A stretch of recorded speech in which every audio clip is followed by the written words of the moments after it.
Некои диабетичари повторно имаат проблем со инсулинот, откако 2 типа од лекот кој за нив живот значи многу тешко или воопшто го нема во болничките аптеки. Ние веќе недела наназад 2 алармираме дека нема инсулин.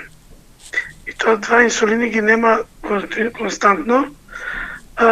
Апелираме до надлежните, бараме од надлежните итно и неодложно да се споделува инсулинот, да се скратат бирократските процедури. Ова не се случува секои 2 години.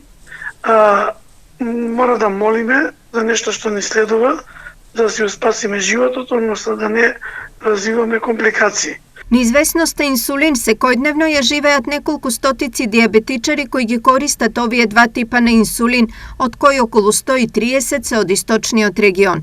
За нив прашање од животно значење е дали и кога државата лекот ќе го набави. Секојдневно ги поднесуваме барањата, ја следиме состојбата каде се снемува, се обидуваме преку резервите што беа малку по дома и тие се истроши, веќе луѓето немаат ни за меѓу себе да размениме, бидејќи тие се ретки инсулини.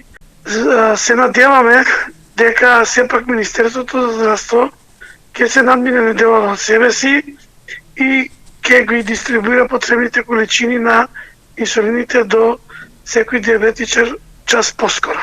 Од друга страна, министерот за здравство Беким Сали истакна дека инсулинска криза во државата нема. Не треба да се паничи јавноста дека нема да има инсулин, затоа што тендерот што е завршен, ние го обезбедивме со анекси за одредени типови на инсулини. Тоа не е само еден тип, тоа се повеќе типови на инсулин што ги обезбедуваме навремено. Тендерот е веќе отворен, чекаме да поминат роковите што се неопходни за почитување на, односно според законот за јавни набавки. Рече министерот. Сепак од последната изјава на министерот поминаа 3 недели, а диабетичари понатаму се жалат на недостиг на одредени типови на инсулин.